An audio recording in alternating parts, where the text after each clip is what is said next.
In the last 24 hours, Twitter, social media, everything is abuzz about the Prime Minister's speech in the Lok Sabha.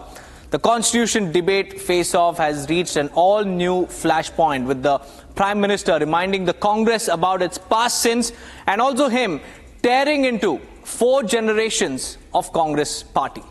Here's the story.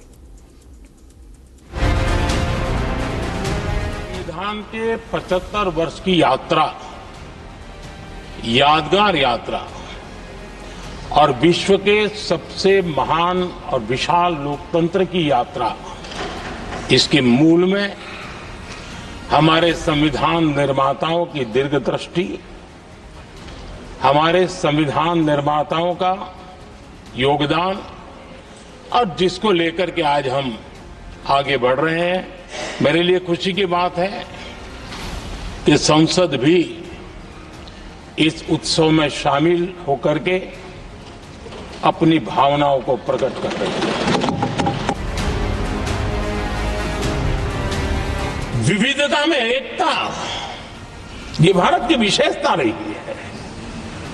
हम विविधता को celebrate करते हैं और इस देश की प्रगति भी विविधता को सेलिब्रेट करने में है। लेकिन गुलामी की मानसिकता में पले बड़े लोगों ने, भारत का भला न देख पाने वाले लोगों ने, और जिनके लिए हिंदुस्तान 1947 में ही पैदा हुआ ये जो धारणा बननी थी, उनके लिए वो विविधता में विरोधाभास ढूंढते रहे। देश संविधान के 25 वर्ष पूरे कर रहा था, उसी समय हमारे देश में संविधान को नोच लिया गया, इमरजेंसी आपातकाल लाया गया, संवैधानिक व्यवस्थाओं को समाप्त कर दिया गया, देश को जेल खाना बना दिया गया, नागरिकों के अधिकारों को लूट लिया गया, प्रेस की स्वतंत्रता को ताले लगा दिए गए और कांग्रेस के माथे पर जो पाप है ना, वो कभी भी धुलने वाला नहीं है।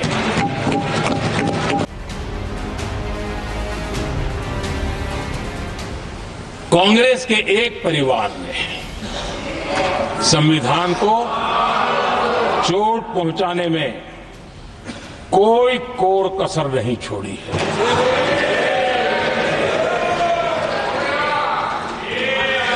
और मैं इसलिए एक परिवार का उल्लेख करता हूं कि 75 साल की हमारी यात्रा में 55 साल एक ही परिवार ने राज किया है। इसलिए देश को क्या क्या हुआ है ये जानने का अधिकार है। जब इंदिरा जी के चुनाव को गैर रीति के कारण, असंवैधानिक तरीके से चुनाव लड़ने के कारण अदालत ने उनके चुनाव को खारिज कर दिया और उनको एमपी पद छोड़ने की नौबत आई, तो उन्होंने गुस्से में आकर के देश पर इमरजेंसी थोप दी, आपातकाल लगा दिया।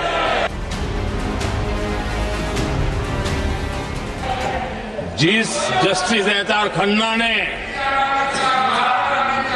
उनके चुनाव में उनको खिलाफ जो जजमेंट दिया था, वो इतना गुस्सा भरा था कि जब जस्टिस एच.आर. खन्ना, जो सीनियरिटी के आधार पर सुप्रीम कोर्ट के चीफ जस्टिस बनने थे, जिन्होंने संविधान के सम्मान करते हुए उस पीरियड से इंदिरा जी को सजा दी थी, उन्होंने मुख्य न्यायाधीश नहीं बनने दिया। ये संविधान वाला लोकतांत्रिक प्रक्रिया रही।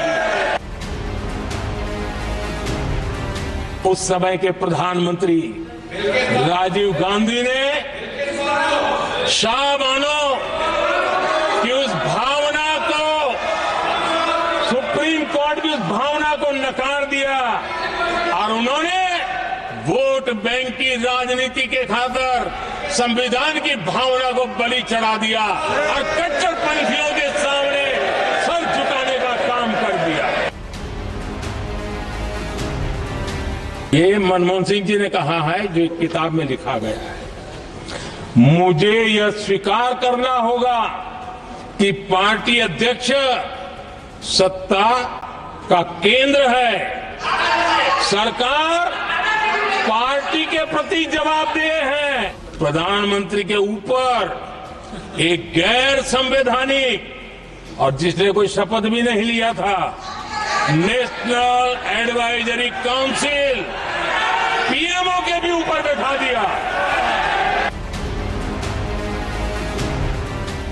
भारत के संविधान के तहत देश की जनता जनार्दन सरकार चुनती है और वो सरकार का मुखिया कैबिनेट बनाता है।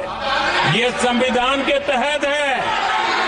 इस कैबिनेट ने जो निर्णय किया, संविधान का अपमान करने वाले अहंकार से भरे लोगों ने पत्रकारों के सामने कैबिनेट के निर्णय को काट दिया। वोट बैंक की राजनीति में छुपे हुए लोगों ने, डूबे हुए लोगों ने धर्म के आधार पर, तुष्टीकरण के नाम पर आरक्षण के अंदर कुछ न कुछ नुक्सेदेनी करने का प्रयास किया और इसका सबसे बड़ा नुकसान एससी, एसटी और ओबीसी समाज को हुआ है।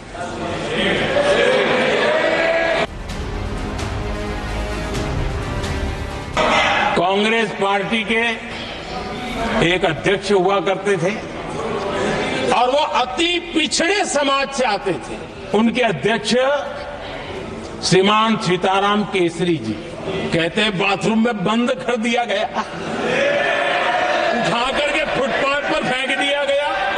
अपनी पार्टी के संविधान को न मानना, लोकतंत्र की प्रक्रिया को न मानना और पूरी कांग्रेस पार्टी पर एक परिवार ने कब्जा कर लिया।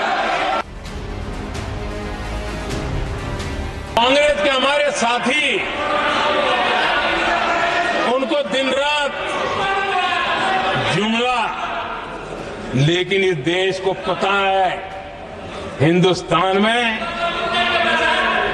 अगर सबसे बड़ा जुमला कोई था और वो 4 पीढ़ी ने चलाया, वो जुमला था गरीबी हटाओ। ये ऐसा जुमला था, ये गरीबी हटाओ ऐसा जुमला था, उनकी राजनीति की रोटी तो सिकती थी लेकिन गरीब का हाल ठीक नहीं होता था।